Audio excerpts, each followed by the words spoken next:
관계 중심 치료 오늘 네 번째 스터디 시작하겠습니다. 홍찬 선생님 연결해 주시죠. 관계중심 심리치료 7장부터 9장까지 발표를 시작하겠습니다. 네, 목차를 보시면 7장부터 9장까지의 내용이 나와 있고요. 7장 치료의 종결부터 시작하도록 하겠습니다. 종결 과제에 있어서 치료 종결에 대한 명백한 논의는 반드시 2, 4회기 이전에 논의가 되어야 하는데요. 이때 치료자와 내담자 관계를 정리할 필요가 있습니다. 치료의 목적은 치료 환경 밖에서의 삶을 성공적으로 다룰 수 있도록 하는 것이기 때문에 내담자의 건강과 치료 환경 밖의 능력을 강화시키기 위한 것입니다.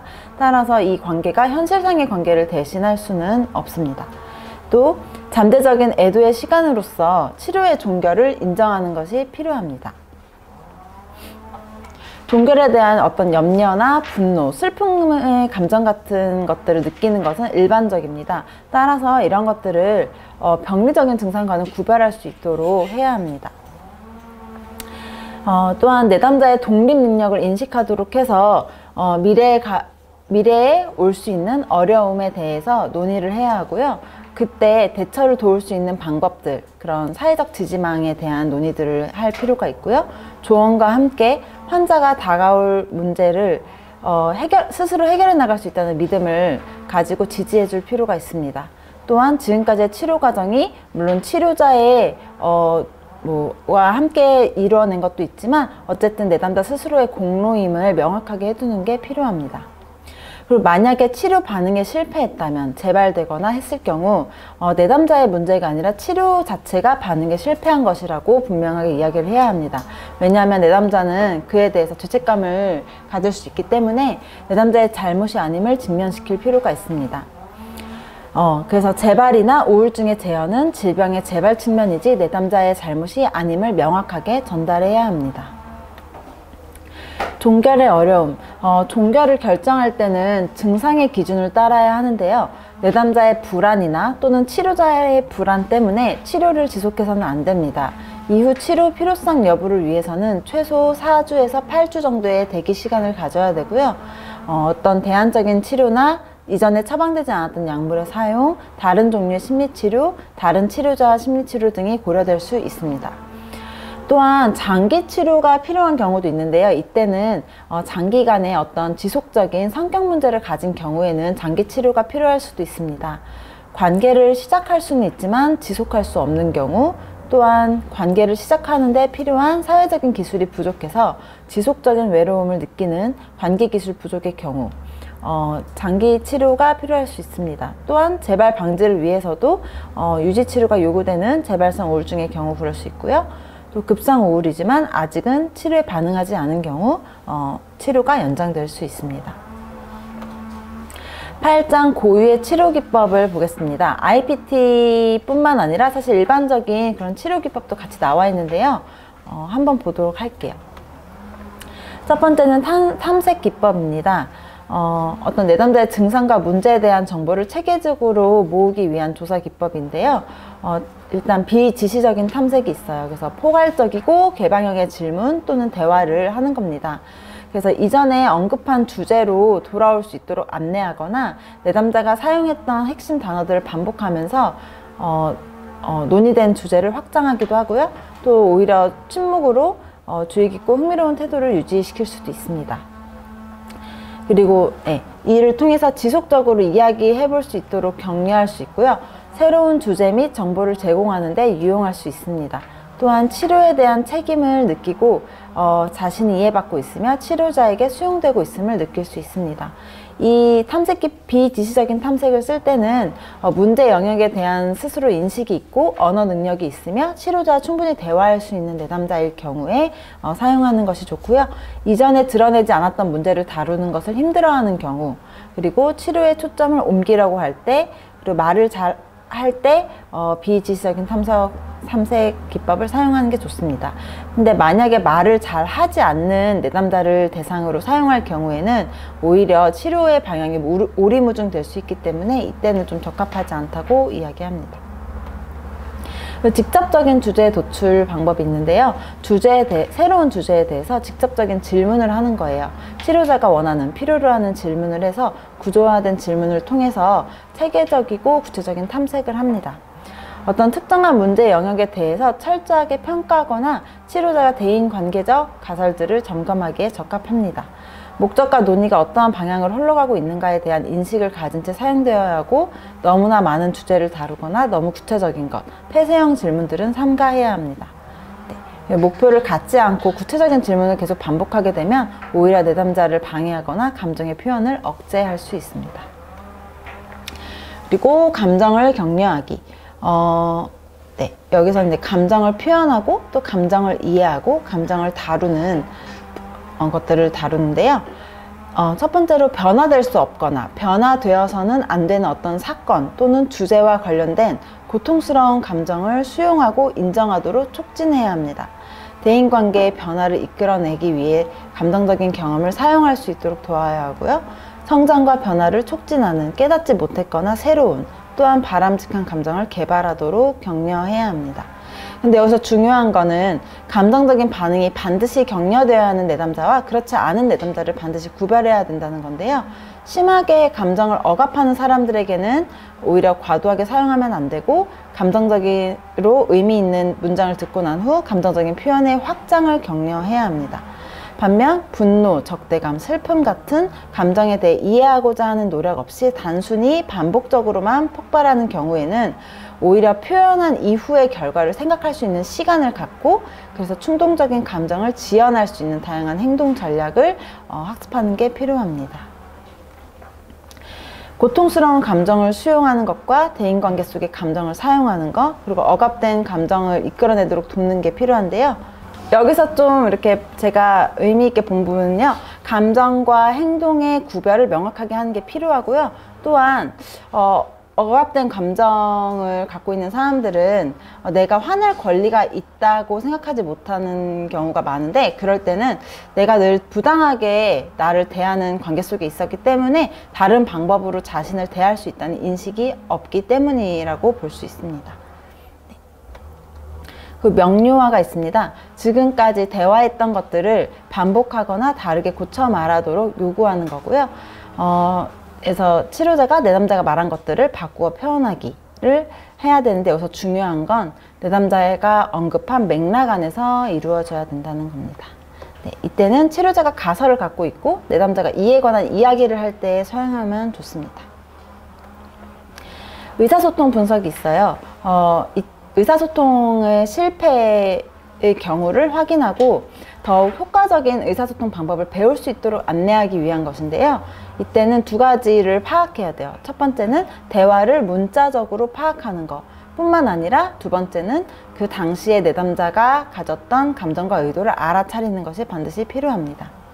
의사소통의 대부분의 실패 양상들은 상대방의 생각과 감정, 의도에 대해서 잘못 가정하는 경우가 많아요.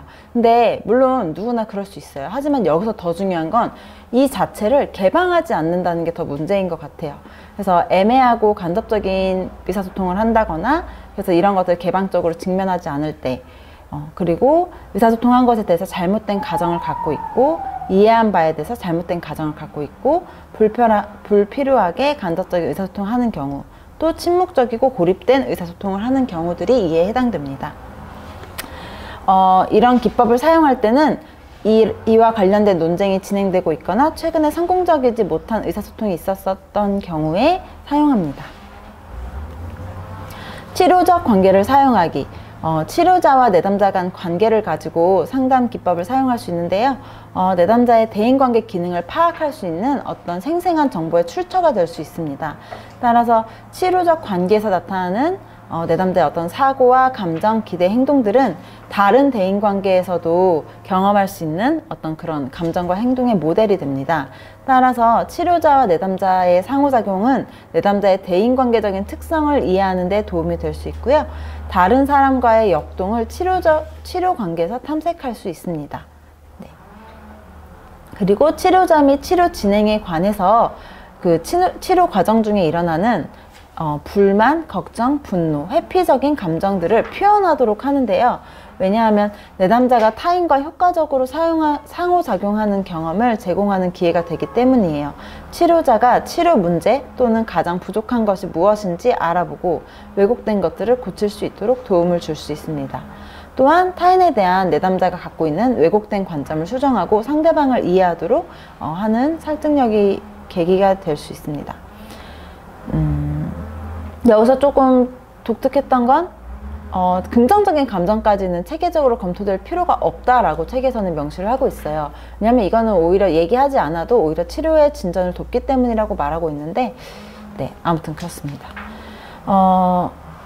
이러한 치료적 관계를 사용할 때는요, 역할 논쟁이 필요한 경우, 그러니까 내담자가 타인을 어떻게 이해하는지에 대해서 피드백을 제공할 수 있고요. 또한 애도와 상실에 대해서 치료자에 대한 반응이 관계를 단절하거나 발달시키는 방식을 반영하고 또한 상실한 사람과의 관계를 반영할 수 있기 때문입니다. 또한 관계 기술이 부족한 경우에 내담자가 치료자와의 관계를 발전시켜감에 따라서 이것을 다른 관계의 모델로 사용할 수 있기 때문입니다. 행동 변화 기법이 있습니다. 여기엔 지시적인 기법이 있는데요. 조언 및 충고, 제한적인 환경, 교육, 직접적인 도움, 모델링과 같은 행동 변화 기법이 있어요. 네. 여기서 IPT의 필수적인 요소라고 할 수 있는 건 사실 교육이에요. 조언 충고보다는 어떤 교육을 통해서 타인과의 상호작용에 대한 교육으로 내담자가 스스로 선택할 수 있는 기술을 배우도록 하는 것입니다.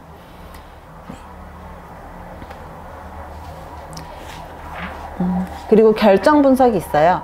대안적인 행동의 범위를 살피는 건데요. 모든 합리적인 대안들을 고려하는 것과 자신의 행동 결과를 평가하는 데 실패했기 때문에 스스로를 파괴할 수밖에 없는 결정들을 하게 되는 거라고 이제 이야기하면서 어떤 결정을 할 때 선택 가능한 다양한 사항들을 인식하도록 돕고 각각의 사항들이 적절하게 탐색될 때까지 행동을 지연시킵니다. 또한 대인관계적 상황에 대한 목표를 결정한 후에 유용한 대안책을 지적해서 예상되는 결과에 대해서 탐색하도록 합니다. 역할극 기법이 있어요. 치료자가 내담자 인생의 특정 대상의 역할을 맡는 건데요. 우선 내담자가 다른 사람과 상호작용하는 방식과 내담자의 느낌을 탐색할 필요가 있고요. 두 번째로는 타인을 대하는 새로운 방법에 대해서 연습을 시작하는 겁니다. 그래서 내담자의 표현에 대한 구조를 제공할 수 있고요. 상담 주제에 대한 내담자의 감정을 이끌어내는데 유용할 수 있습니다. 또 내담자가 대면하고 있는 어려운 상황들을 직접적으로 연습할 수 있는데 도움이 됩니다. 네, 부가적인 기법으로 계약하기와 치료의 행정적인 부분에 세부 사항들이 있고요. 네. 관계중심 심리치료의 기법에 대해서 설명하는 것도 필요하다고 이야기하고 있습니다. 9장 일반적인 문제에 대해서 보겠습니다. 세 가지로 크게 나뉘어질 수 있는데요. 내담자의 우울을 반영하는 문제, 치료 자체의 문제, 그리고 내담자가 갖는 일반적인 걱정이 됩니다. 내담자의 우울을 반영하는 문제에는 만성적으로 우울한 내담자인 경우가 있어요. 이럴 때는 치료자가 희망적이고 낙관적인 태도를 유지하는 것이 중요하고요. 또 우울증을 치료 불가능 것으로 여기는 내담자들의 경우에는 안심을 시켜서 내담자가 통제력과 희망을 되찾도록 돕고요. 우울증을 관리 가능한 것으로 인식시켜서 능동적으로 자신의 증상에 대해 대응할 수 있도록 해야 합니다. 또한 수면, 식욕 변화, 활동량 감소 등과 같은 것들이 우울증이 갖는 단순한 일부 증상임을 명확히 해야 한다고 이야기하고 있습니다. 혼자가 되는 것을 두려워하는 내담자인 경우에는 사회적 고립을 줄일 수 있는 위기상황 평가와 장기간의 대책에 대해서 알아보아야 하고요. 적대적이거나 도움이 되지 않는 특정 사람과 함께 있는 경우에는 관계를 조정하거나 접촉을 줄일 수 있는 길을 찾도록 해야 한다고 이야기하고 있습니다. 그리고 통제력을 잃는 것을 두려워하는 내담자. 이들에게는 자살에 대한 생각을 하거나 적대적 환상에 의해 혼란 느끼는 경우들이 있는데 치료자가 헌신할 수 있는 시간과 방법들을 더 확대할 필요가 있다고 이야기를 하고 있습니다. 또한 자신의 바람을 받아들이기 어려워하는 내담자가 있어요. 내가 원하고 바라는 것들, 욕구대로 하는 것들이 이기적인 것이라고 생각하고 이런 것들을 남들보다 우선시하는 것들에 대해서 죄책감을 느끼거든요. 이럴 때는 부정하는 경향에 대해서 직면시키고 암묵적으로 치료자가 정당화해 줄 필요가 있습니다. 또한 긍정적인 경험을 회피하는 내담자가 있어요. 이럴 경우에는 내담자의 활동을 증가시켜서 새로운 활동과 관계들로 본인이 느끼고 있는 어떤 과도한 상실, 애도와 상실에 대해서 빈 공간을 채우도록 하는 게 필요합니다. 가족이나 집단의 문제에 대해 비난을 받는 내담자인 경우에는 집단 또는 가족 역동의 기본 원리들을 설명하고 교육시켜서 사회적 지지망 안에서 자신의 역할을 변경할 수 있도록 도와야 하고요. 또 치료를 패배로 보는 내담자에게는 우울증으로 인한 낙인에 대해서 어떻게 느끼고 있는지를 탐색하고 현재 상황에서는 치료를 하는 것이 가장 현명하고 용기 있는 행동임을 상기시켜 주는 것이 필요합니다. 자살을 시도하는 내담자의 경우에는 첫 번째로는 입원이 필요한지에 대해서 고민을 해봐야 되고요. 두 번째는 자살에 대한 생각을 시작하게 된 상황에 주의를 갖고 이 내담자가 갖고 있는 자살의 의미를 탐색할 필요가 있어요. 왜냐하면 이를 통해서 대인관계 의사소통 문제 해결을 위한 시도의 표현일 수 있기 때문에 이 자살로 인해 얻고자 했던 결과가 무엇인지, 그리고 이것을 생산적인 방법으로 찾을 수는 없는지를 같이 찾아봐야 합니다. 그리고 자살 충동을 느낄 때마다 가능한 한 언제나 연락이 닿을 수 있도록 치료자가 적극 번호를 교환한다거나 하는 행동들이 필요합니다. 치료 자체의 문제에 대해서 치료상의 문제를 보도록 할게요. 치료자를 친구 또는 가족의 대체물로 여기는 내담자가 있을 수 있어요. 하지만 이러한 관계는, 치료자 내담자 관계는 현실 삶에 초점을 더 맞춰야 되기 때문에 대체될 수 없다는 것을 이야기를 해줘야 되고요. 치료 시간에 늦거나 빠지는 내담자일 경우 이러한 행동 자체는 내담자의 문제가 아니라 우울증 자체가 원인이다. 그래서 모두 자신의 잘못이라 생각하지 않도록 해야 하고 치료 시간에 늦거나 빠지게 되면 작업할 시간이 줄어든다는 것을 상기시킴으로써 조금 주의를 줄 필요는 있고요. 스스로 참여할 수 있을 만한 시간의 약속을 정할 수 있도록 돕고, 또 이러한 행동들이 대인관계적 결과에 어떻게 영향을 미치는지를 인식시키고 대안적인 방법을 발견하도록 도와야 합니다. 침묵하는 내담자인 경우 만약에 정서와 관련된 주제에 대해서 자발적으로 내담자가 노출해야 할 것이 많다고 느끼는 경우에는 침묵이 생산적일 수 있습니다. 하지만 침묵이 지속적일 경우에는 침묵의 의미에 대해서 좀 알아볼 필요가 있어요. 왜냐하면 갈등을 인식하기를 회피하거나 치료자의 반응을 걱정할 수도 있기 때문이에요. 그리고 대인관계상에서 침묵이 갖는 영향이 얼마나 유쾌하지 않는 영향을 미치는지를 주의시키고 비효과적인 의사소통 방법임을 알려주어야 합니다.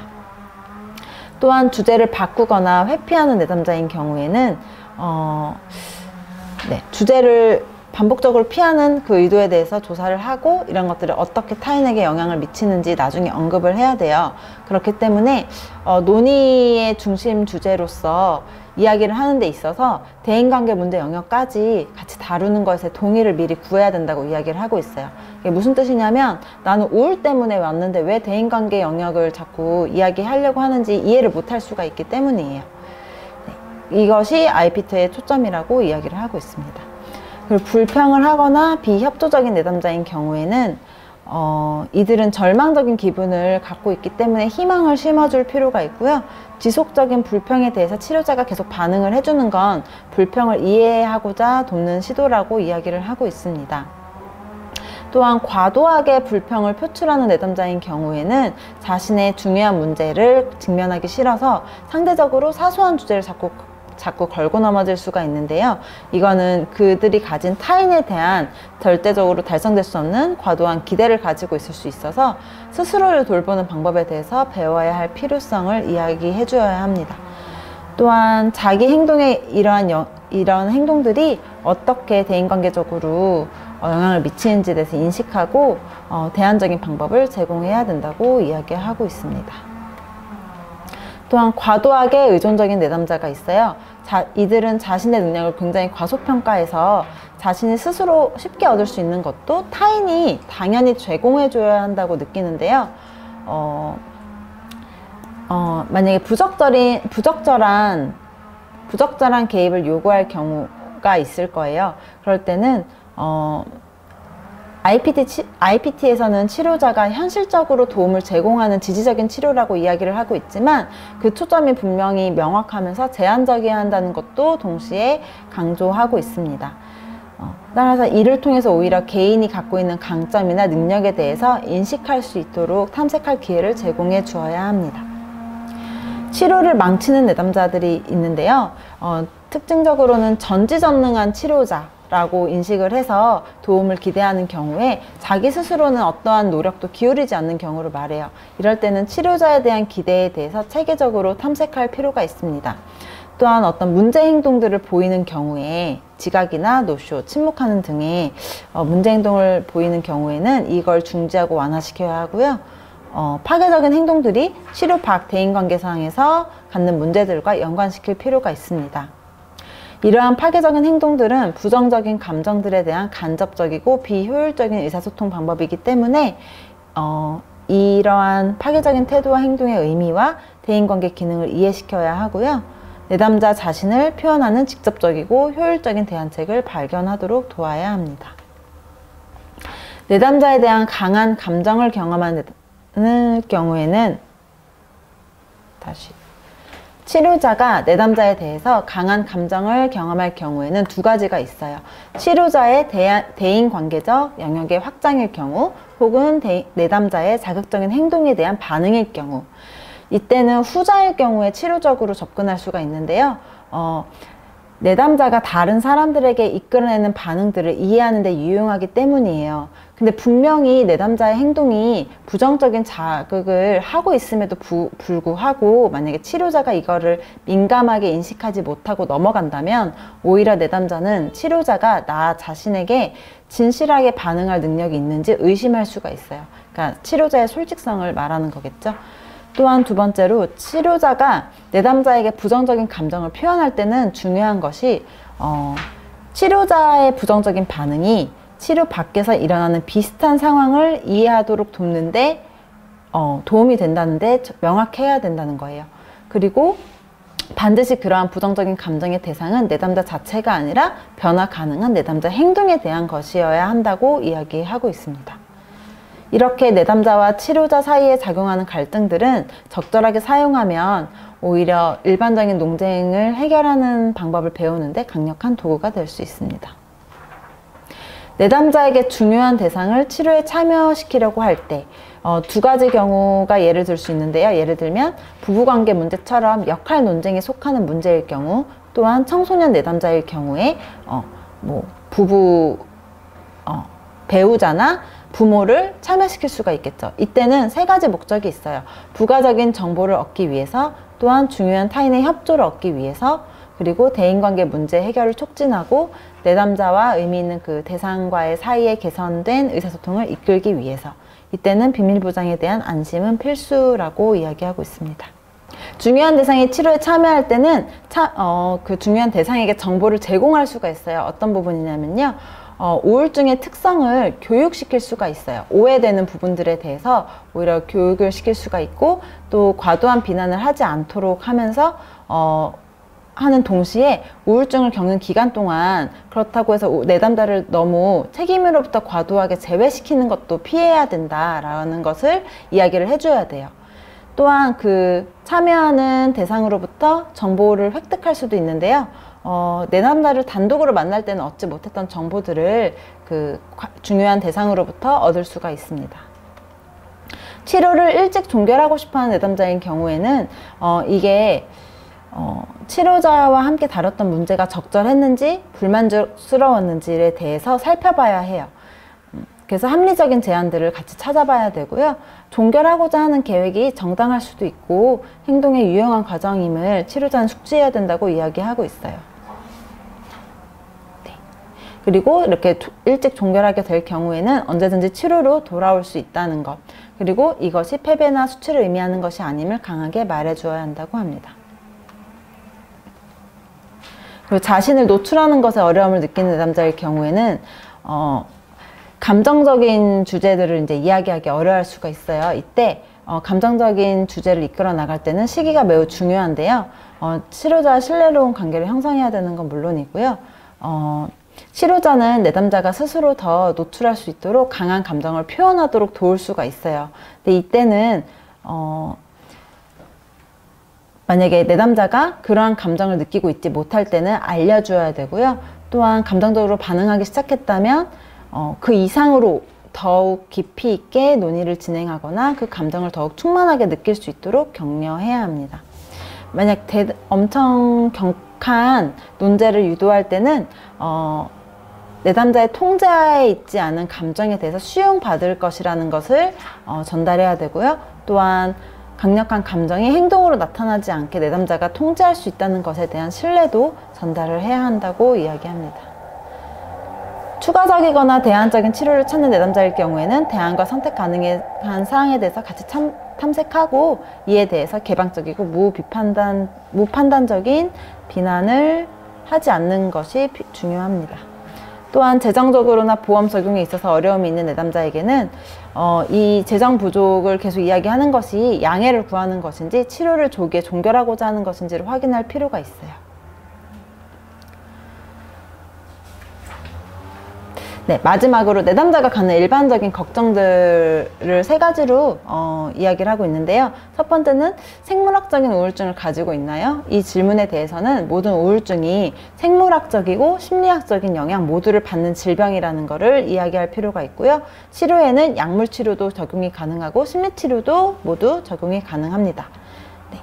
그리고 우울증은 아이에게 유전되나요? 이런 질문들을 많이 받는데 우울증은 가족 내에서 유전될 수 있어요. 부모가 우울할 경우에는 우울하지 않은 부모 밑에서 자란 경우보다는 우울증 발병 확률이 2~3배 크긴 해요. 그리고 우울증이 있는 부모의 자녀가 우울증을 겪을 확률은 10에서 15%라고 하고 있어요. 하지만 이걸 돌려 말하면 부모가 우울을 겪고 있다 하더라도 자녀가 우울증을 겪지 않을 확률은 거의 85%에서 90%라고 볼 수 있기 때문에 그거를 일반화시킬 수는 없고요. 또한 조기 증상에 오히려 주의를 기울일 수 있기 때문에 도움이 된다고 합니다. 또한 제 우울한 기분을 음주로 달랠 수 있나요? 라는 질문에 대해서는 사실 우울증과 알코올 남용 사례가 굉장히 많고 특히 남성분에게 그런 경우가 많은데요. 이걸 장기적으로 봤을 때 지금 당장은 내가 음주로 우울을 달래는 것 같이 느껴지겠지만 결국에는 수면 방해, 우울 기분은 더 증가되고 상황에 대한 대처 능력이 감소되고 등의 여러 가지 위험을 높일 수 있다는 걸 알려야 합니다. 네, 이상으로 발표를 마치겠습니다.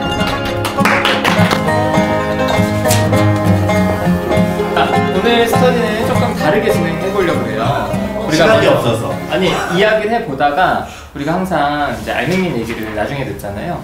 근데 이제 알맹님이 좀 제가 오늘 여쭤봤어요. 좀 같이 좀 나눌 이야기나 궁금하신 게 있냐. 그래서 알맹님이 좀 하고 싶은 얘기, 궁금한 점 이렇게 하면서 같이 좀 얘기하면서 하면 좋을 것 같아요. 네. 그리고 오늘 지금 밖에서 가지치기를 해서 소리가 좀 시끄러워서 들으시는 분들 조금 불편하실 수 있다는 거 양해 좀 부탁드립니다. 자, 알맹님 오늘 그 부분 7장에서 9장 쪽에서 이제 같이 나눌 이야기 좀 먼저 해주시면 좋을 것 같아요. 저는 궁금한 게 2가지가 있었는데요. 네. 9장에서 그 치료자를 친구 또는 가족의 대체로 네. 내담자, 우리는 친구나 가족의 관계가 아닙니다 이렇게 나와 있잖아요. 그래서 저 그때 집단에서 스쿨님한테 잠깐 여쭤봤었는데 왜 상담하다 보면은 좀 나한테 너무 과도하게 의존한다 이런 느낌이 들 때가 있잖아요. 내담자들이? 네. 네. 그럴 때 어떻게 하시는지 그게 좀 궁금했었거든요.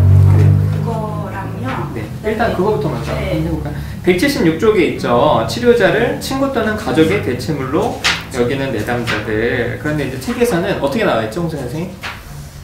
이거는 악영향을 미치기 때문에 네. 그게 발표를 그렇게 뭐해? 어떻게 해야 돼? 알 거 아니야. 그러니까 어. 이거 잠깐만요. 네. 선생님. 내 생각과 지금 책의 내용이 지금 다 잠시만요. 그러니까 이런 점을 명확하게 하면서 대리가 될 수는 없다는 걸 명확하게 하라고. 뭐가 될 수 없다고요? 그러니까 대리. 운전? 대체물이 될 수는 없다. 될 수는 없다. 근데 저는 알맹이한테 궁금한 게, 그러니까 이거에 대해서 궁금하신 게 조금 더 구체적으로 어떤 게 궁금하신 건지. 그러니까 그때 제가 질문했던 초점은 뭐였었냐면, 저도 이제 상담을 할까 이런 생각을 하다가 제가 약간 획기적이라는 걸, 네네. 제 공간이 중요하다는 사람인 걸 알게 됐잖아요. 네. 그런데 이제 만약에 상담을 하게 됐는데 나한테 너무 과도하게 의존을 하는 느낌이 들면 내가 그거를 감당할 수 있을까? 약간 이런 측면에서 질문을 했었던 거예요. 상담 시간 이외에 네. 아니면 상담 시간 안에? 시간 이외에. 이외에 그 연락을 자주 하고 네. 이런 걸 말하는 거예요? 네, 그런. 그러니까 상담 시간 내에서는 괜찮고? 네, 그건 괜찮은데 그 이외에 확장될까봐 관계가. 네, 약간 그런. 그게 그러니까 옳으냐 그르냐를 묻는 게 아니라 부담이 안 되냐 이걸 물으시는 건가요? 네, 그 부담이 안 되냐고 물어봤던 것 같아요. 부담이 안 되냐? 그래요. 좀 얘기를 해보죠. 어떠신지들. 저는 아직까지 그렇게 의존적인 분은 못 만나봐가지고. 본인이 좀 곁을 안 주잖아. 그렇긴 하죠. 그래서 덜. 이건 우리 서로 깔려고 하는 거지? 스터디는 준비한 것 같아요. 서로 분석하려고 하는 거지? 준비했어요. 여기서 자꾸 곁을 안 주잖아 니가. 자꾸 상담하고 가. 근데 이게 재밌는 게 대놓고 의존을 하려는 내담자도 있고요. 혹은 오히려 의존할까봐 더 조심하고 거리두는 내담자들도 있어가지고 그건 경우에 따라 저는 다르게 적용을 하거든요. 오히려 의존을 안 하려고 막 아예 안 하려는 사람들은 좀 하라고 땡기기도 하고 그랬다가 너무 또 붙으면 또 밀기도 하고 이게 적정선을 같이 찾는 과정이 좀 필요한 것 같아요. 그래서 오히려 또 너무 의존하게 될까봐 거리를 두게 되면 치료 과정에 몰입을 할 수가 없기 때문에 저는 일단은 뭐 의존을 해봐라. 이거는 과정 중에 있는 거니까. 그러니까 상담 시간 이외에서 질문인 거잖아요. 이외에 그런 것들은 그러니까 예를 들어서 예전에 지난번 때 홍사 선생님이 자기 내담자가 집 밖으로 못 나오니까 그 얘기를 좀 해주시죠. 집 밖으로 못 나와서 저희 센터에 와서 책을 읽게 했던 분들. 그러니까 이런 것들이 사실은 아니 좀 구체적으로 얘기를 해줘. 알맹님 처음 뵀는데 발표 그렇게 주저리 해놓고 잘 어필해줘. 뭐지? 그러니까 어떤 내담자분은 집 밖으로 나오는 거 너무 어려워하셔가지고 어려워했다고요? 아닌데 내담자분이 집에 있는 걸 너무 힘들어해요. 집에 있는 것 자체를. 근데 나갈 곳은 없는 거예요. 그래. 그리고 집에 있으면 우울해져서 계속 누워만 있는 거예요. 아무것도 안 하고. 그래서 저희 센터에 나와서 제가 없더라도 센터에 나와서 책을라도 읽든지 뭐 뭔가 시험 준비 같은 거 준비하는 것들을 여기서 하고 가라. 공간을 제공을 했었거든요. 그러니까 비밀번호도 알려주고. 근데 홍사 선생님이 있을 때도 올 수 있는 거예요? 있을 때도 올 수 있고 없을 때도 올 수 있고. 없을 때도 올 수 있고. 다만 오고 가는 거에 대해서는 알려달라. 몇 시쯤 갈 거고 몇 시쯤 뭐 나올 거다. 그러니까 이런 부분에 있어서 괜찮냐고 궁금한 거죠. 아니에요? 그런 건 괜찮을 것 같아요. 이건 괜찮아요? 네. 그러면. 혹은 그런 거 아니에요. 뭐 밥을 먹자고 하거나 뭐 연락하고. 아니, 수시로 연락을 한다거나 그런.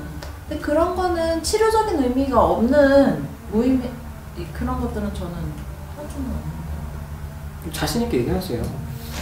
그런 거는 너무 선을 치료에 별로 오히려 방해되는 거 같아요. 상담 과정. 그러니까 자살 충동이 있어서 연락하는 거 말고. 그런 거 말고 그런 거는 할 수 있도록 해야 되는 거잖아요. 친구한테 하듯이 약간 그렇게. 일상적인. 근데 그거를 누가 허용을 한다고 생각하시나요? 그래도 여기 좀 가깝다고 생각이 드니까. 우리 센터는? 네. 우리 센터는 그 정도까지는 아닌 건가요? 그러니까 어떤 글쎄 뭐 어떻게 저는 밴드에 아예 그냥 글을 남기게 해놔요. 식단 일기나 뭐 저는 식단 일기 주로 이제 쓰게 하기 때문에 식단 일기나 감정 일기를 쓰게 밴드에 제공을 해놓고 제가 이제 한 번씩 피드백 할 수 있으면 하고. 저런 건 괜찮아요? 네. 저런 건 괜찮고. 그러니까 알맹님이 궁금한 거는 갑자기 상담자한테 일상적인 문자를 보내고 하는 것들?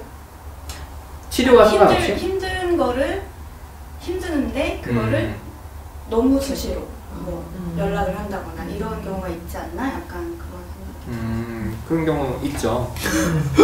그죠, 황교 선생님. 네. 저는 근데 힘든 게 있으면 이야기를 일단 하라고는 해요. 지나칠 수도 있는데 제가 느끼기엔 아직까지 그렇게 저는 지나친 걸 경험해 보지는 않은 것 같아요.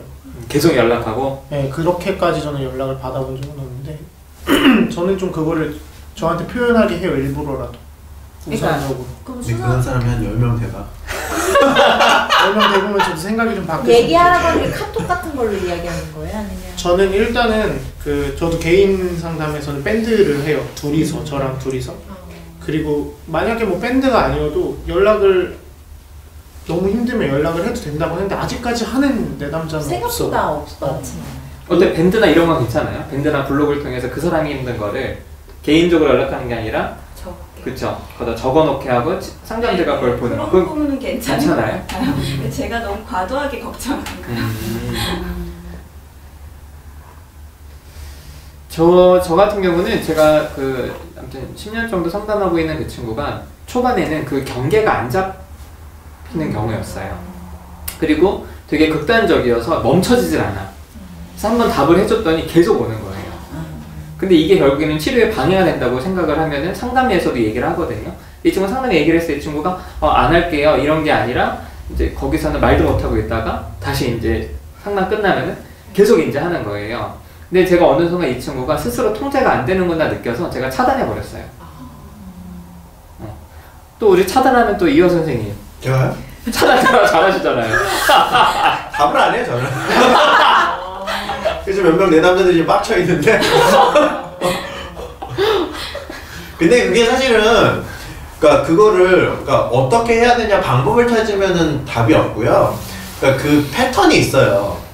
그 내담자들이 그렇게 보이는 이유가 있고, 그게 사실은 그 상담자에게만 보이는 패턴이 아니라 사실은 그게 관계에서 벌어지는 일들이기 때문에 그것 때문에 벌어지는 그런 주변에 느끼는 감정들이나 그 관계의 그런 양상이 있거든요. 그러니까 그거를 상담자가 일단은 알고 가야죠. 알았을 때 내담자에 대한 할 말이 생겨요. 그러니까 이거는 어디까지나 설득의 문제예요. 그러니까 아까 널리님 얘기했지만 그게 치료에 방해가 된다. 그러면 여기서 그냥 그게 치료적이지 않다 이렇게만 나오지 그게 이 사람한테 왜 치료적이지 않은지를 상담자가 설명할 수 있으면 되는 거예요. 그걸 충분히 납득을 시키고 그 다음에 차단을 하든지 아니 차단을 했더라도 그 다음에 내담자가 와서 왜 그런 거냐 도대체 이게 나한테는 도움이 안 된다 이렇게 얘기했을 때 내담자에게 그게 어떻게 우리에게 도움이 될 수 있고 어떻게 방해가 될 수 있는지를 설득할 수 있으면 돼요. 근데 여기에 나와 있는 뭐 가족의 대책론으로서 여기서 안 된다 이거는 진짜 말도 안 되는 개소리고 그 내담자 개인만의 이유들이 있거든요. 그걸 상담자가 알고 있으면 되는 거죠. 그래서 설득할 수 있으면 되는 문제예요. 근데 설득이 안 되고 그냥 선을 긋는다 그거는 상담자의 부족이고 그러면 상담을 하지 말아야지. 설득을 못 할 거면. 근데 아무튼 알맹이 보시기에는 누다임선 상담자들이 되게 격이 없이 연락을 주고받는 것처럼 보이셨던 거죠. 네. 근데 그렇지 않아요? 우린 기본적으로 사람을 안 좋아해서 뭐 이렇게 연락이 오면 귀찮아 좀. 할 얘기 있으면 와서 해. 하라면 해 그냥. 상담에서 하나만. 근데 저는 아까 여쭤봤던 게 그 자살 충동이 있을 경우에는 상담자가 받아주는 건 당연하다고 하셨잖아요. 네. 이게 지금 176페이지 중간에도 나오거든요. 네. 근데 놀랍게도 제가 내담자들한테 물어봤을 때 자기 개인 상담자 연락처를 알고 있는 사람이 별로 없죠. 10%도 안 돼요. 그러니까 저희 센터는 이제 집단을 중심으로 하고 집단에서 같이 상호작용을 하니까 당연히 이제 연락처도 깔 수밖에 없고 이제 그런데 정말 많은 분들이 뭐 여러 가지 이유로 저를 만나서 물어보거든요. 개인 상담자 연락처를 아냐? 그럼 저한테 이제 물어요. 왜 그게 알아야 되는 거냐? 이렇게 물었을 때 그럼 저는 그럼 당신이 자살 충동이 있을 때 누구한테 연락을 하냐? 개인 상담자 연락해야 되는 건데 그랬더니 그러냐 하면서 되게 반문을 해요. 그럼 제가 그럼 그런 얘기를 했냐 그랬더니 그런 얘기를 했는데 상담자가 하는 말이 생명의 전화에 전화하라고. 맞아. 아니면 센터에 맞아요. 센터로 전화. 센터에 전화하라고. 그럼 제가 센터에 전화하면 어떻게 돼 그랬더니 그럼 센터 받으시는 분이 상담자한테 자기가 연락을 하겠다 그래서 중개를 해주는데 문제는 여기서 연락이 잘 안 되면 자기 혼자 그걸 기다려야 되는 건 거예요. 그래서 생각보다 자살 충동이 있을 때 상담자한테 언제든지 연락할 수 있어야 된다는 이거를 모르시는 분들도 너무 많아요. 그리고 상담자들이 이걸 적극적으로 내담자한테 알려주지 않아요. 뭐 이름만 알려주는 상담자들도 있대. 미친 새끼. 이름을 안 알려줘. 이름을 성함을, 아무개씨야. 자기 성함을. 개인 신상이라고? 맞아요. 근데 저기랑 비슷해요. 이게 뭐랑 비슷하냐면 특별히 지금 이제 기업형 상담센터들이 많잖아요. 뭐 모맘, 헬, 마일 이런 헬? 그런 데서는 쉽게 말해서 왜 우리가 미용실 가면은 헤어스타일리스트 연락처를 받을 수가 없잖아요. 그런 느낌이랑 되게 비슷해요. 그래서 이 내담자들, 상담자들이 내담자들을 뺏어갈까 해서 개인 연락처를 절대 알려주지 않고 개인 생생을 알려주지 않는 경우들이 되게 많아요. 왜냐면 요즘에는 네이버 블로그나 SNS 같은 이런 걸 통해서 이름 알면 검색할 수 있어서 이름 알려주지 않고 이렇게 이제 연락처 알려주는 분들도 많아요. 그래도 이 IPT 책에서는 여기서도 이제 치료자 좀 더 적극적으로 연락처를 공유하고 아니 근데 이건 당연한 거야. 아니야? 근데 난 이렇게 배웠는데 그렇게 안 배웠거든? 자살 충동 있는 내담자? 자살 충동은 이렇게 배웠던 것 같아요.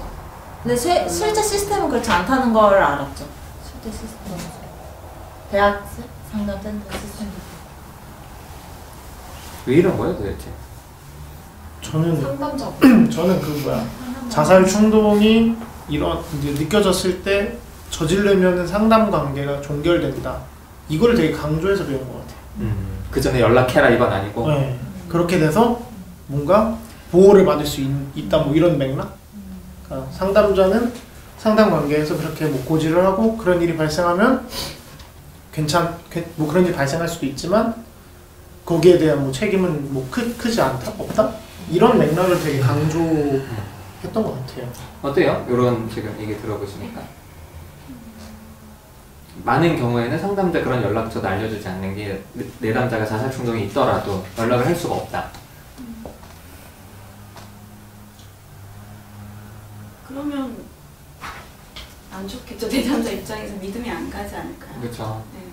그래서 알미님이 그런 정도 고민을, 그러니까 아까 했던 고민 같은 경우에는 사실은 현실적으로는 그렇게 크게 문제가 되지 않는 상황이고, 내담자 살충했을 때 연락을 만약에 본인이 상담자가 된다면 연락을 하라고 할 거잖아요. 그쵸. 그것만 해도 상위 10%의 상담자예요. 상일지 하일지 모르지. 10%는 맞는데. 그래, 또 다른 거 하나 더 있으시다고 네, 하셨는데. 하나 더 있는데 여기 보면 저는 직접 조금 읽어보니까 약물이 되게 효과가 좋은 걸로, 최고로 좋은 맞아요. 걸로 계속 나오더라고요. 근데 이 의사가 아니니까 네. 이런 약물에 대해서는 어떤 식으로 하시는지, 뭐 관여를 하시는지 아니면 전혀 관여를 안 하시는지. 약물 하면 또 우리 홍선 선생님 오늘 자주 나오네 죠. 자, 내담자의 약물 치료. 네. 발표는 잘하더니 길게. 길게 하니까 못하는 거야 말을. 아니 어쨌든 너무 열심히 해가지고. 아무 생각 없이 해가지고. 일단 필요한 경우에는, 그러니까 지금 이제 상담하는 데 있어서 이것만으로는 좀 뭐지? 밖에서 자기 일상생활 통제가 안 될 정도로 일상생활 그러니까 기능적으로 활동하는 데 있어서 방해가 될 정도로 이 증상이 심각하다면 이제 병원에서 약물 치료를 꼭 병행을 하도록 권유를 하고 있어요. 그리고 하고 있다면 그 약이 어떤 성분을 갖고 있는지는 저도 이제 물어보거든요. 알고는 있거든요. 아시는 의사가 있나 보죠? 아, 그럼요. 저희 센터에는 의사 선생님도 인맥이 있답니다. 진짜. 네. 공부를 하고 계신 선생님. 이제. 그래서 저희 이제 그 네트워크가 형성되게 되다 보니까 저도 약물에 대해서 잘 알지는 못해요. 그렇기 때문에 그 약물의 명칭이나 그런 성분들을 파악하고 그것 이제 물어보죠. 그래서 어떤 증상들이 나타났다 하면은 이제 물어보고 저도 이제 알아보면서 피드백을 주고, 당장 만약에 문제가 되면 다음 병원에 가서 나한테 이야기하듯이 똑같이 이야기를 다 해라 라고 이야기를 하고 있고요. 그 내담자가 이 약물을 처방을 받으려면 병원에 가잖아요. 네. 그럼 거기서도 상담을 하는 건가요? 그게 의사마다 달라요. 그러니까 약 처방하기 위해서 그냥 약과 관련된 면담만 하는 의사들도 있고, 또 그걸 하다가 한 20분 정도는 그냥 이야기를 들어주는 의사들도 있고 그게 가장 좀 보편적인 것 같아요. 그래서 의사들 면담 시간이 한 20분 되는 경우들이 좀 제일 평균이지 않나? 이런 생각이 좀 들어요. 근데 이제 면담이라고 하면 우리가 생각하는 것처럼 이렇게 계속 기다려주고 하지는 않고 내담자가 환자가 말이 많으면 끊어요. 아 됐다고 가라고 이렇게 해서 상처받고 상담센터 오시는 분들도 많이 있죠. 근데 대부분은 사실 약 처방을 주로 하시는데 만약에 조금 이렇게 나름 상담을 좀 하신다는 분들은 따로 상담을 받지 말라고 하시는 분도 있더라고요. 맞아요. 원래 치료자가 2명이면 방에 혼선이 되니까 그런 경우도 어떻게 좀 두 가지 궁금증 좀 어느 정도? 네, 좀. 우리는 이 내담자 중심 스터디여서. 근데 이게 약물도 그러니까 우리가 그렇지만 자연 치유 하잖아 사람들이. 그러니까 이거랑 비슷한 거예요. 그러니까 약물도 약물 치료 효과적이에요. 분명히 굉장히 효과적이에요. 특히 이 기분 상태의 변화에 있어서는 굉장히 효과적인데 거기서 끝나지가 않고 사실은 개인적인 판단이 들어간다는 거예요. 그 효과나 그 부작용이나 이런 것들에 관해서 개인적인 해석들이 다 있어요. 그래서 자기 나름대로의 내담자들이 주관을 갖게 돼요. 그 약물에 대해서. 그러니까 그거를 다루지 않는 이상 이 약물 치료는 효과가 없어요. 그렇기 때문에 이 약이 효과적이다 안 효과적이다는 상담자 입장에서는 당연히 효과적이죠. 효과적이니까 약물을 사용하는 건데 그 이후에 이걸 어떻게 받아들일 거에 관한 문제가 더 커요. 내담자들한테는 사실 약물 치료를 할 때. 그래서 그런 부분이 이제 상담을 하면서 반드시 다뤄줘야 되는 거죠. 그래서 얼마 전에 그 자연 치유했던 아나키 그분 구속됐다 그랬나? 하여튼 면허 정지 의사 면허 정지 됐다고 하더라고요. 그러니까 근데 막 되게 신봉했어 사람들이 그거를. 그러니까 이거를 어떤 신화로 만들면은 뭐든 안 되는 거예요. 그러니까 약물이든 심리치료든 두 가지가 다. 그래서 그거를 그 사람들이 어떻게 해석하는지의 문제를 꼭 다뤄야 돼요. 상담에서는. 그 약을 먹는다거나 약에 관한 효과들을 자기 스스로 어떻게 해석하고 이해할 것인지에 대한. 그래서 약물 치료 자체가 효과적이냐 아니냐는 효과적인데 그거를 사실 해석하는 문제는 상담에서 다룰 수밖에 없다. 그게 훨씬 더 중요하다.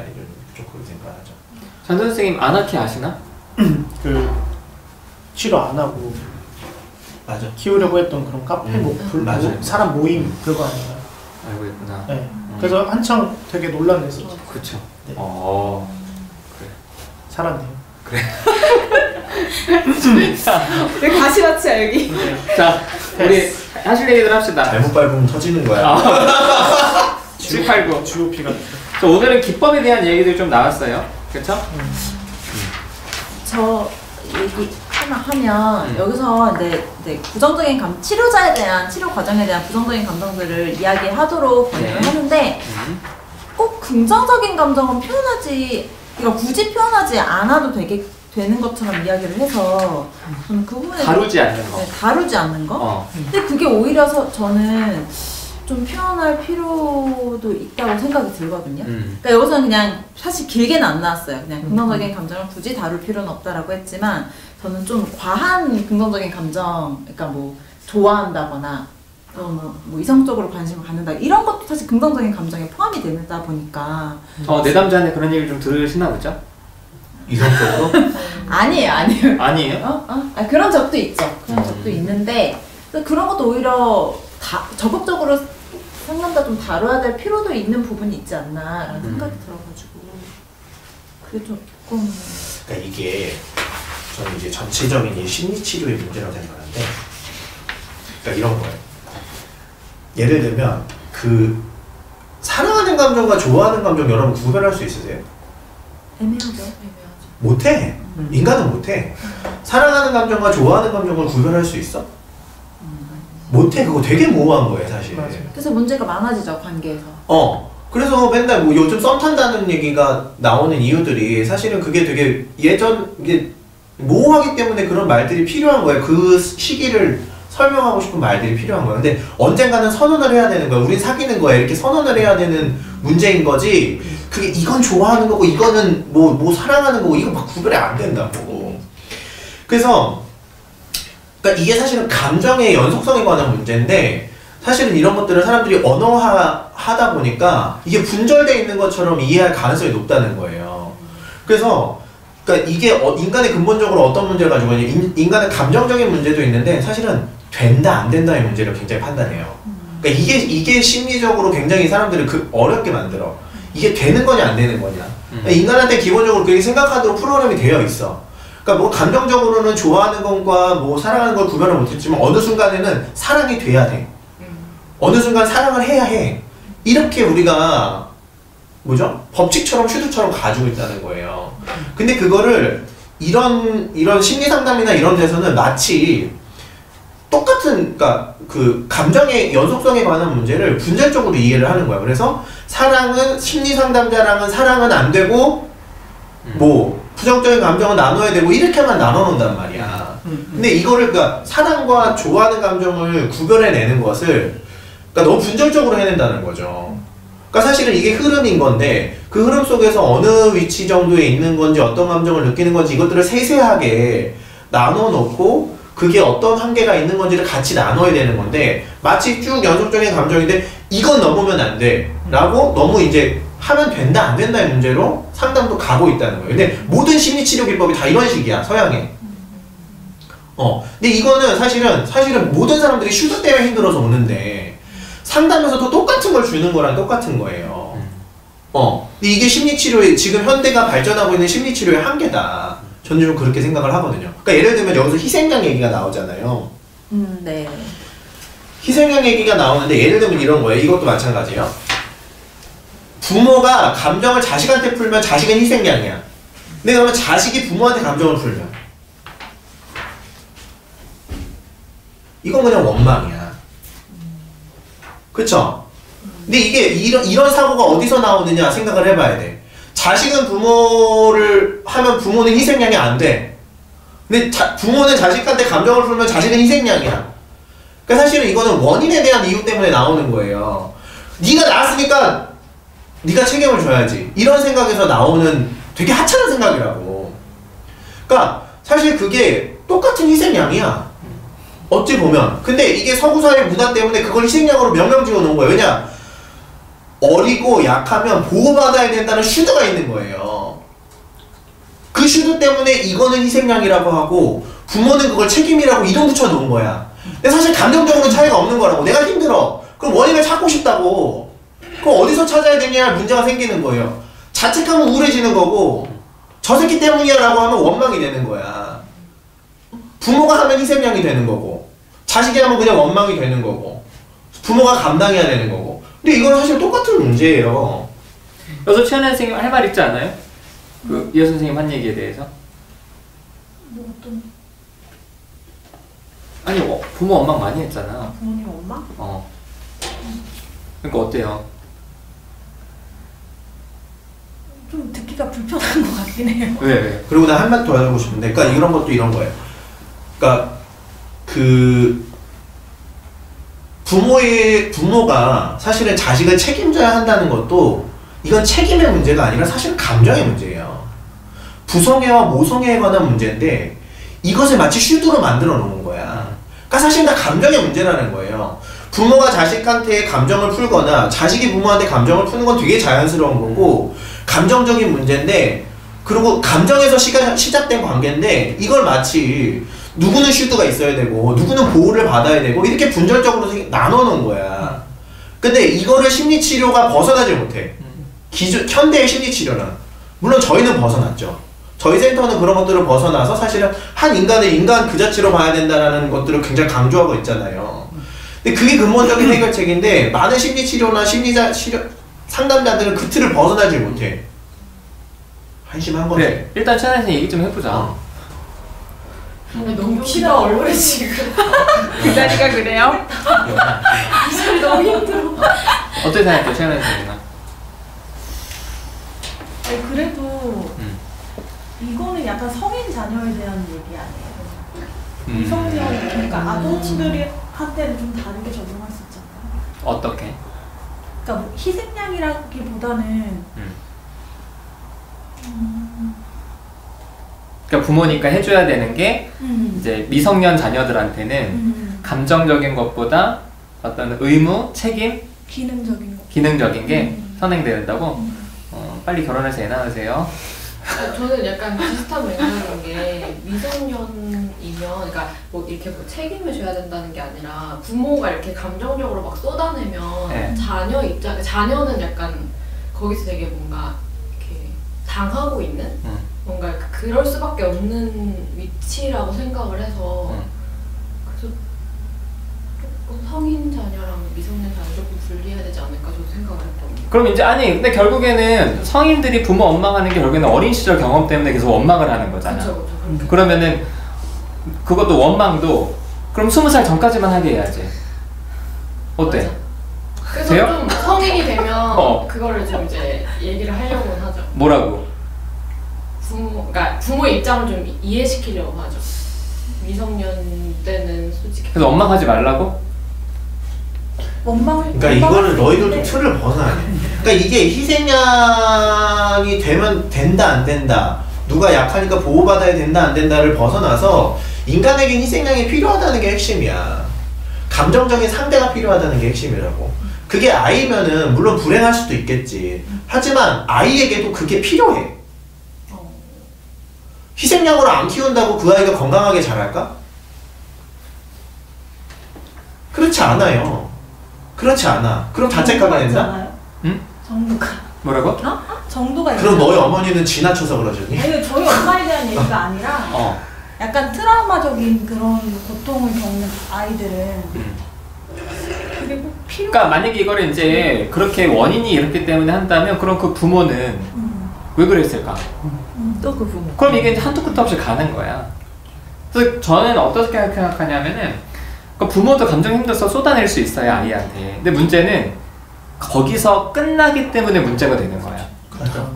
맞아. 그치? 맞아. 그래서 부모도 화내면은 애도 화낼 수 있어야 돼. 그래서 부모가 그걸 얘기하는 거지. 그럼 엄마 너한테 소리 지르고 했는데 넌 어떠니? 그럼 애가 이제 막 이야기할 때 그때 엄마도 아빠도 듣는 거야. 맞아. 서로 들어주자는 거죠. 아니 그러니까 내가 하고 싶은 얘기가 그거였어. 결론적으로 하고 싶은 얘기는 희생양이 인간한테 필요하다는 걸 받아들여야 돼 일단. 감정적인 상대가 필요하다는 걸 받아들이면 해결책은 이거야. 다 희생양이 되면 돼. 그럼 아무도 희생양이 아니야. 부모가 자식한테만 풀 게 아니라 자식도 부모의 감정의 희생양이 되면 돼. 우리 가족에게만 풀 게 아니라 모든 사람이 내 희생양이 된다라고 생각을 하고 막 민폐 끼치고 살면 돼. 그럼 아무도 희생양이 아닌 거야. 근데 누구는 희생받지 않고 싶은 개새끼가 있거든. 희생하기 싫은. 너야? 그러면 그때부터 문제가 생기는 거라고. 그래. 그러니까 저는 그러니까 저는 저게 되는 게 진짜 책임이라고 생각해요. 그러니까 저도 상담을 하기 전까지는 부모가 사람이 아니라 부모였거든요. 그냥 부모. 그러니까 나는 자식, 부모. 그 틀 안에 있었어요.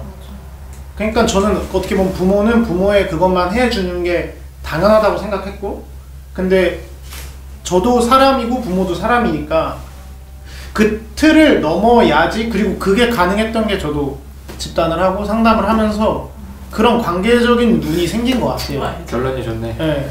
그래서 그거를 진짜 할 수 있는 게 책임을 지는 거다라고 생각해요. 뭘 할 수 있는 게? 그 다음을 할 수 있는 거. 부모가 화내면 야 너도 화내.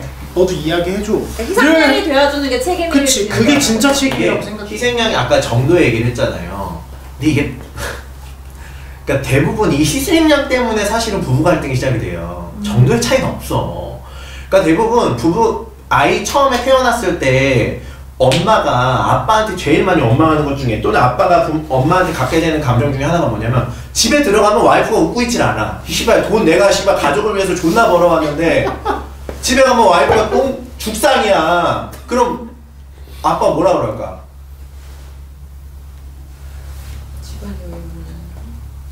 그런 말 하게 되는 거야. 와이프 입장에서는 또 뭐야? 야, 내가 아이 이렇게 힘들게 키우는 거 이 새끼가 모르는구나. 이게 근본적인 갈등의 시작이야. 이게 뭐야? 이게 희생양이라고. 남편이 아내의 감정에 희생양이 안 되려고 하니까 이런 근본적인 갈등이 시작이 되는 거야. 아, 씨발 우리 와이프가 하루 종일 존나 힘들었는데 그래 내가 욕먹는 건 당연하지. 그치. 그럼 회사 나가서 씨발 지랄하면 되지. 이 개새끼들.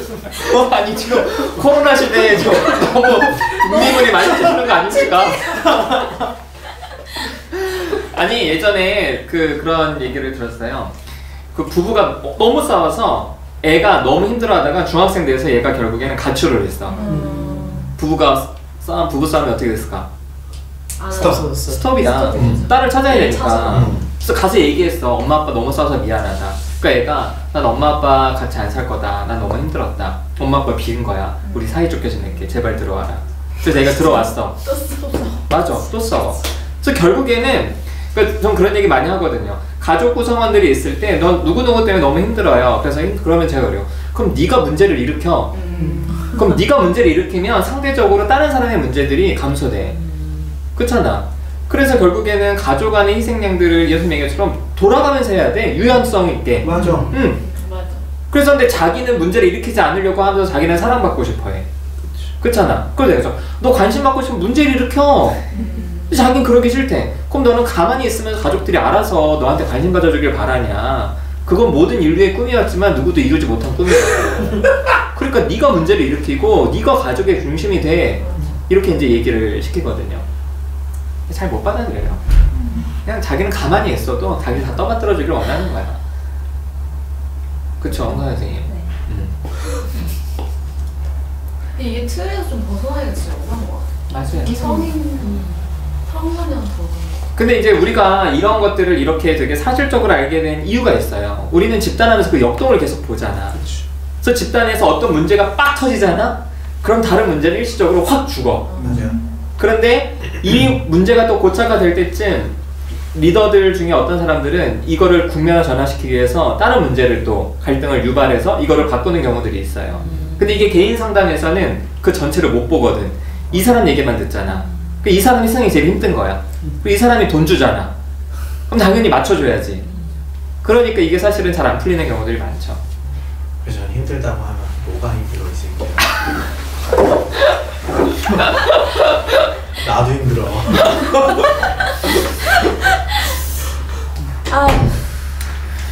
자, 그래요. 우리 마무리를 합시다.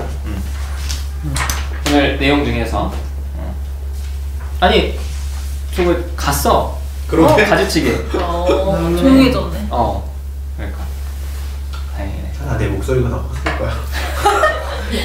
날 좀 먹고 좀. 여기 너무 힘들어. 아니 거기가 오히려 나 침이 안 튀겨. 그치. 침이 옆으로 잘 안 튀기거든. 자, 알메니까지. 그래서 나 여기 앉혀놓은 거야. 알메니까지 갔을 수 있어. 8m 날아가는 거잖아. 자, 저 할게요. 아까도 잠깐 얘기했듯이 자살 충동이 있을 때 상담자한테 항상 연락할 수 있어야 한다. 상담자는 전화로든지 추가기를 통해서 항상 스탠바이 하고 연결돼 있다는 느낌을 가져야 한다는 게 저는 IPT에서 나올 줄 몰랐어요. 그러니까 어쨌든 이게 관계 중심 치료다 보니까 이런 면에서 또 관계를 굉장히 중요하게 하는구나. 근데 한편으로는 좀 속이 상한 게 어쩌면 이거는 상담에서 되게 당연한 건데 지금 너무나 많은 이제 상담자들이 이런 부분을 간과하고 있다는 게, 그래서 저는 이 영상을 보시는 내담자분들이 자살 충동이 있을 때 연락할 수 있는 상담자 연락처가 있어야 되는 거는 내담자의 권리다. 이거는 그래서 꼭 본인을 보호할 수 있는 거니까 상담자한테 꼭 요구하셔라. 그리고 상담자가 번호를 공개하지 않으면 상담을 바꾸셔라. 정말 그렇게 말씀드리고 싶어요. 네, 저는 이렇게 하죠.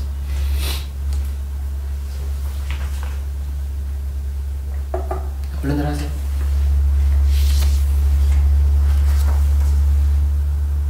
저는 아까 얘기 들으면서 부모님 생각이 들었던 게, 저희 엄마랑 아빠는 끊임없이 뭔가 서로의 감정을 서로에게 약간 푸시거든요. 근데 그래서 건강하시네. 좀 그래서 좀 암울한 것 같아요. 그럼. 그래서 제가 좀 약간 거기서 중재를 하려고 계속 했던 것 같은데. 쓸데없는 짓을 했구나. 그니까요. 그랬던 것 같아요. 되게 뭐라 그러지? 화목하지. 그럼. 그러니까 둘이 싸우면 되게 잘 지내요. 그렇지. 싸우면서 여행도 잘 다니시고 계속 싸워. 계속 싸워 계속. 그래서 화목하고 잘 냅둬요. 그거를 재미라고 생각해야 돼. 맞아. 근데 약간 재밌는 것 같아. 서로 그러면서 그럼 서로 재밌지. 피가 자극을 이렇게 서로 피가 튀어야 돼. 맞아. 생각이 났습니다. 아니 남자친구랑 싸울 때도 좀 재밌죠? 약간. 그럼요. 맞아요. 재밌어. 아니 폭력이 없이 너무 일방적으로 한쪽에 쏟아내는 싸움이 아니면 맞아. 필요해요. 핑퐁이 좀 되고. 재밌어.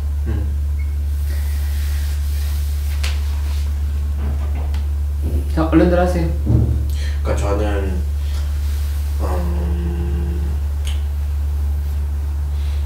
일단 아까 희생양 얘기 나왔는데, 그러니까 우리한테 희생양이 언제 필요할까? 이거 생각해봐야 돼요. 우리한테 희생양이 언제 필요해? 힘들 때야. 힘들 때 희생양이 필요해. 그러니까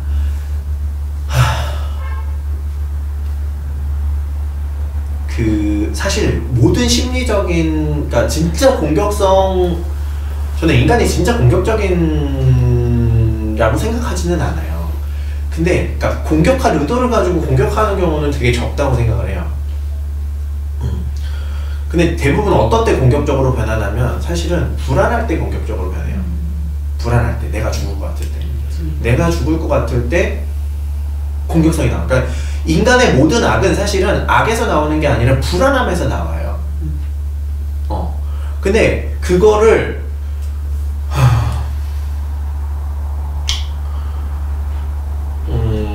좀 견뎌낼 수가 있어야 돼. 그러니까 내가 희생양이 됐다고 해서 내가 불안해지니까, 그러니까 모든 혐오와 사실은 모든 공격성은 사실 불안함에서 나와요. 그러니까 엄마를 혐오하는 거야. 난 희생양이 되면 안 돼. 우리 엄마가 날 학대했어. 저 인간은 멀리 해야 돼. 이렇게 되거나, 그러니까 그게 희생양하고 뭐가 다르냐고.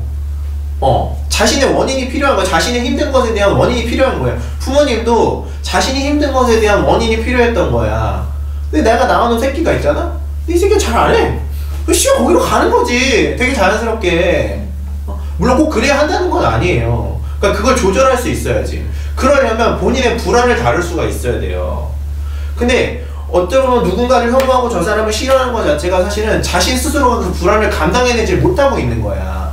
그건 사실 내가 희생양이 됐던 거랑 똑같은 식을 똑같이 하고 있는 거라고. 공격하지만 않고 있을 뿐이지, 공격이나 혐오나 무슨 내가 저 사람을 못 피하면 저 사람을 죽여야 되는 거야. 피할 수 있으면 피하는 거고, 둘은 사실 똑같은 거예요. 그래서 제가 볼 때 그 불안을 다스릴 수 있어야 된다, 스스로가. 근데 누군가를 피한다는 건 사실은 굉장한 공격성이다. 좀 그런, 그러니까 희생양을 당하셨다고 생각하시는 분들에게 좀 드리고 싶은 말씀이에요. 피하는 것도 너는 누군가를 죽이고 있는 거다. 그걸 완전히 뛰어넘어야 된다. 네 부모가 못한 것들을 완전히 뛰어넘어야 진짜 네가 치료가 가능한 거다. 좀 이런 말씀을 드리고 싶어서 그런 목표를 잡으셔야 돼요.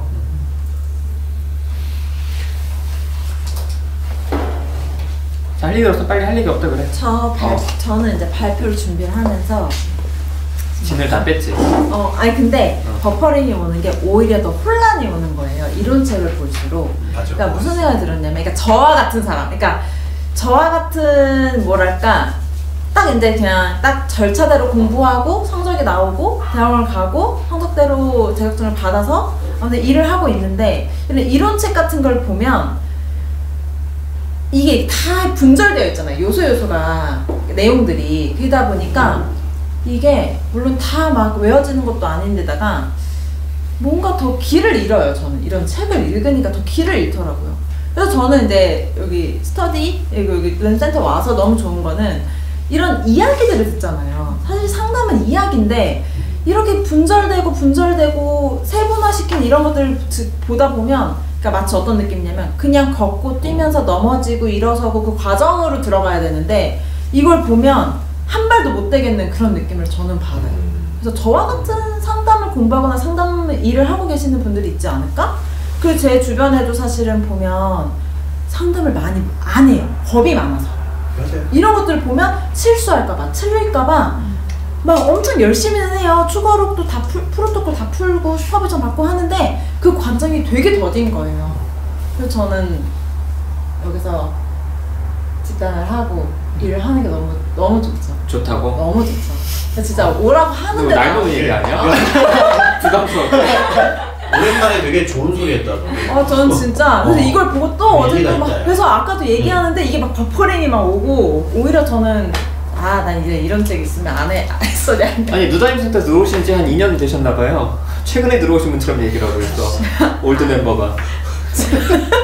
근데 이제 그렇게 얘기했던 그 부분이 사실은 그러니까 이론들이 사실은 또 해야 된다, 하지 말아야 된다 이런 것들이 많잖아요. 그러니까 아까 이 선생님이 얘기했던 것처럼 이게 관계 속에서 뭔가를 해나가는 아까 스토리라 그랬죠?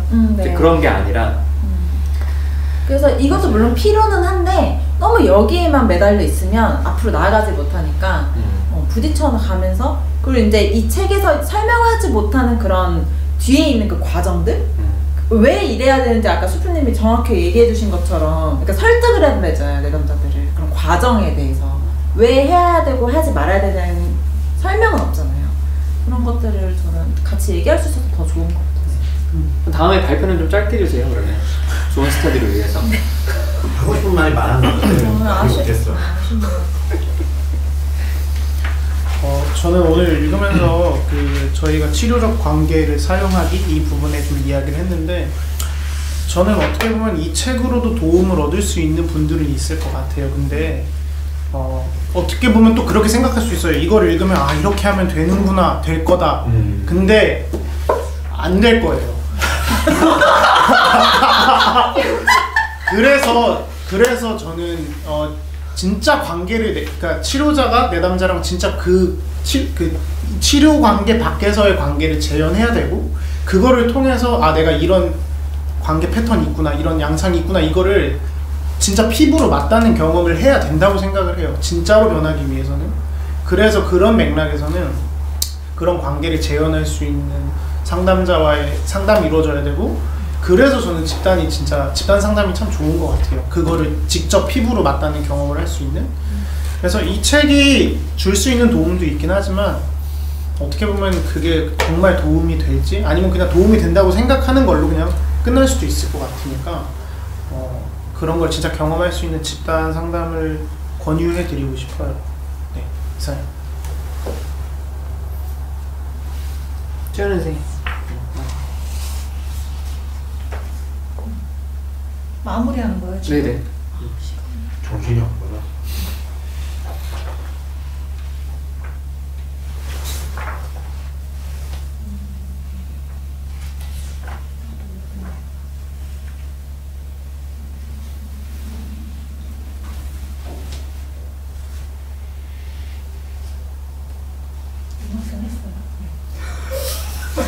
너 말하면 되는 거 아니야 지금? 지금 다 했어요? 다 했어요. 알렌님 마지막으로 하실 거고. 저 하나 더 얘기해 주세요. 뭘? 발표를 짧게. 너무 중요한 거예요. 20초. 왜냐면 여기서 얘기할 때 모든 거를 내담자가 아니라 증상이다, 이건 질병이다, 그거에 대해서 치료자는 반응을 하고 표현해야 된다라고 강조하는 것들에 대해서 얘기를 했어야 되는데 아쉽네요.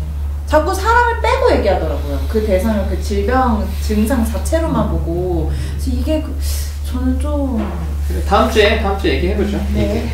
알렌님 오늘 어떠셨는지?